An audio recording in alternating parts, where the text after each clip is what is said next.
On International Women's Day, we take a look at how women across continents are fighting gender stereotypes. From working as bus drivers to being CEOs or astronauts, women are breaking barriers everywhere. Every day, take a look at this series which celebrates women of all creeds and races making a difference with their femininity. We are in New Delhi, and this is Sarita. She is the only woman in the Indian capital to professionally drive a bus, a job she's had for the past 3 years. I want women to take this route, and to people who think women can't do this, I would say it isn't as big a deal as they make it. Women can do everything. I have been doing it and will continue to do this job in the future.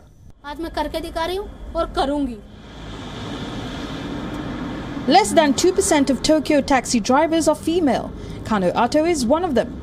The 24-year-old says it is hard to find a fellow female companion in her line of work, but added the lack of a salary gap pushes her to work harder. When I was younger, I used to take swimming classes. I dreamt that I would become a professional swimmer and that I would win an Olympic gold medal. Serpil Çiğdem is one of the 9 only women among 600 train drivers in Istanbul's metro network in Turkey.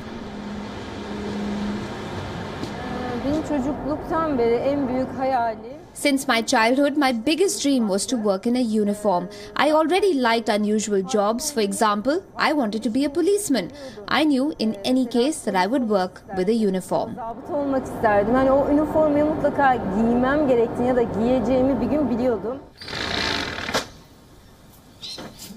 Michelle Y is a volunteer with the New South Wales State Emergency Service in Sydney, Australia.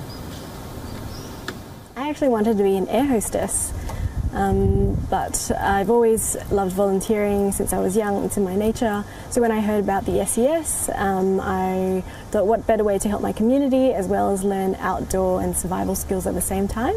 So I couldn't wait to join, and I've loved it ever since. This is Israel, and this is Sergeant Amit Malikin of the Israeli Defense Forces. I've always wanted to serve in combat. I've always wanted to be a fighter ever since I was a little girl.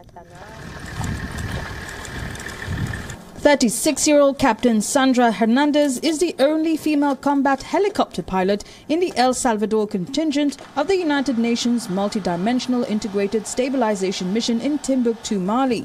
She's following in her father's footsteps. My name is Sandra Noemi Hernandez Vega. I'm captain pilot for the El Salvadorian Air Force. I work as a pilot in the aerial squadron in MINUSMA. Wendy Lawrence is a retired United States Navy captain, former helicopter pilot, an engineer and a former NASA astronaut. She was the first female graduate of the United States Naval Academy to fly into space. I was 10 years old when Apollo 11 landed on the moon, and that was my aha moment, as I like to say. I looked at Neil Armstrong and Buzz Aldrin walking on the moon and thought, that's what I want to do when I grow up. I'm going to be an astronaut, and I am going to fly in space. Because those companies are likely to... Amy Jadesimi is a CEO in Nigeria working in the oil industry.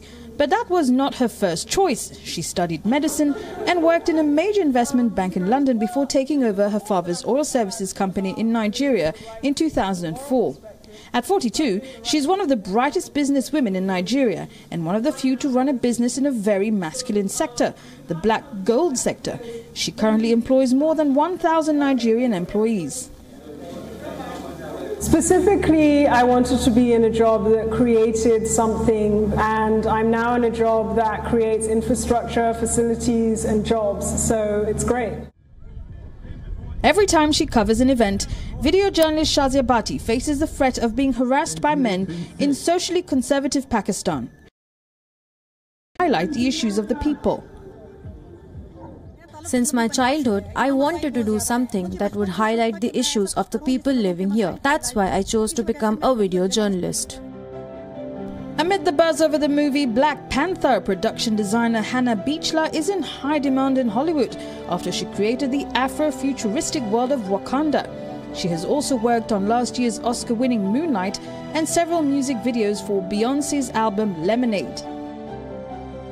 The challenges I face as a woman in my industry, the film industry, is getting ahead and staying ahead of the pack. And there's bringing more women into the industry is a challenge. Do I earn as much money as my male colleagues? No. And that's all I have to say about that. I do not. I do not. Anne Bergaz was the first female sommelier in Sweden in the 80s and had to work hard to be taken seriously as she started in the business of wine imports. She believes more mentoring and networking can uphold women in male-dominated businesses.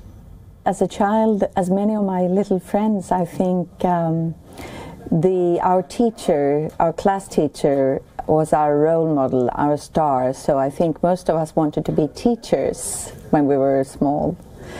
To buy and sell wine, I don't think was an option because I didn't even know that there was a job around wine. Catherine Sargent is the first female tailor on the prestigious Savile Row in London, where tailoring men's suits had bespokenly been a man's affair.